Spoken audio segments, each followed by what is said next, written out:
अस्सलाम वालेकुम दोस्तों, कैसे हो? उम्मीद है कि सब खैरियत से होंगे। अल्लाह आप लोगों को ऐसे ही खुश रखे। चलिए आज के किस्से की तरफ बढ़ते हैं। आज का किस्सा बहुत छोटा, मुख्तसर और शॉर्टकट है, लेकिन सबक बहुत बड़ा है। आपको इसको पूरा जरूर सुनना चाहिए। मैं गारंटी से कहता हूं आपका एक सेकंड भी जाया नहीं होगा। अगर आपको अच्छा लगे तो अपने दोस्तों में और अपनों में इसको शेयर जरूर करना। किस्सा यह है कि सुल्तान महमूद गजनवी रहमतुल्लाह अलैह के पास एक शिकारी आया। उसके हाथ में एक चकोर था। चकोर एक परिंदे का नाम है जिसका फोटो आप देख रहे हैं, जिसका एक पांव नहीं था, वो लंगड़ा चकोर था।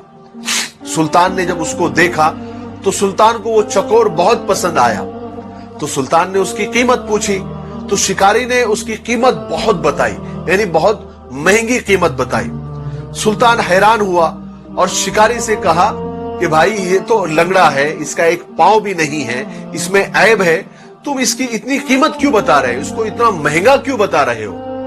तो शिकारी ने जवाब दिया, सुल्तान ये चकोर में एक खास बात है, वो मैं आपको बताता हूं। देखिए सुल्तान, मैं जब भी शिकार पर जाता हूं तो इस चकोर को साथ में लेकर जाता हूं और इसको जाल से बांध देता हूं, और ये चकोर अजीब अजीब आवाजें निकालता है। कभी रोने की आवाज, कभी हंसने की आवाज, कभी गम की आवाज, कभी दर्द भरे आवाज।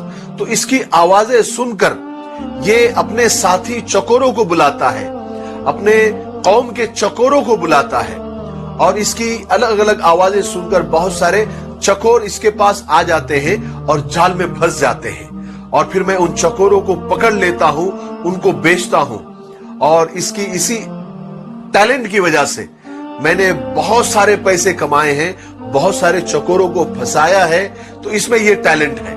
जब सुल्तान ने यह बात सुनी तो मुंह मांगी कीमत देकर उस चकोर को खरीद लिया, और जैसे ही खरीदा ऑन द स्पॉट वहीं पर उस चकोर को जुबाह कर दिया, उसके टुकड़े टुकड़े कर दिए। सब लोग हैरान, दरबारी हैरान, शिकारी हैरान। शिकारी ने हैरत से पूछा कि सुल्तान, आपने इतनी महंगी कीमत देकर, मुंह मांगी कीमत देकर इस चकोर को खरीदा और उसको जुबाह कर दिया, उसके टुकड़े टुकड़े कर दिए, क्यों? तो सुल्तान ने उस वक्त बड़े तारीखी जुमले कहे जो हम सबको याद होने चाहिए, जिंदगी भर याद रखने चाहिए। सुल्तान ने कहा, जो दूसरों की दलाली के लिए अपनों से गद्दारी करता है उसका यही अंजाम होना चाहिए, उसको जुबाह कर देना चाहिए, उसको कत्ल कर देना चाहिए। उसका जिंदा रहने का उसको हक नहीं है। उसका जिंदा रहना अपनों के लिए और अपनी कौम के लिए वबाले जान है। बेशक हमारे अंदर, हमारी कौम के अंदर, हमारे खानदान के अंदर ऐसे कुछ दलाल होते हैं जो होते तो अपने हैं मगर दलाली दूसरों की करते हैं, दलाली दुश्मनों की करते हैं, दलाली गैरों की करते हैं, और अपने ही कौम को और अपने ही खानदान के लोगों को दुश्मनों के हाथ फंसवा देते हैं, दुश्मनों के हाथ बिकवा देते हैं। मुझे इसी बात पर इकबाल अशर साहब के कुछ अशार याद आ गए। वो फरमाते हैं कि सिमट के रह गए माजी के दास्तानों तक, हुदूद जात से आगे निकलने वाले लोग।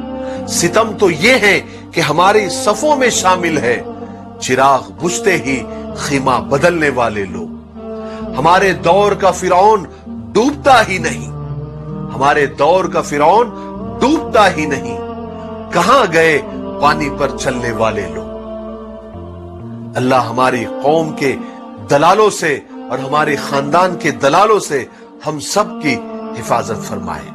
मुझे दुआओं में याद रखें। अस्सलाम वालेकुम।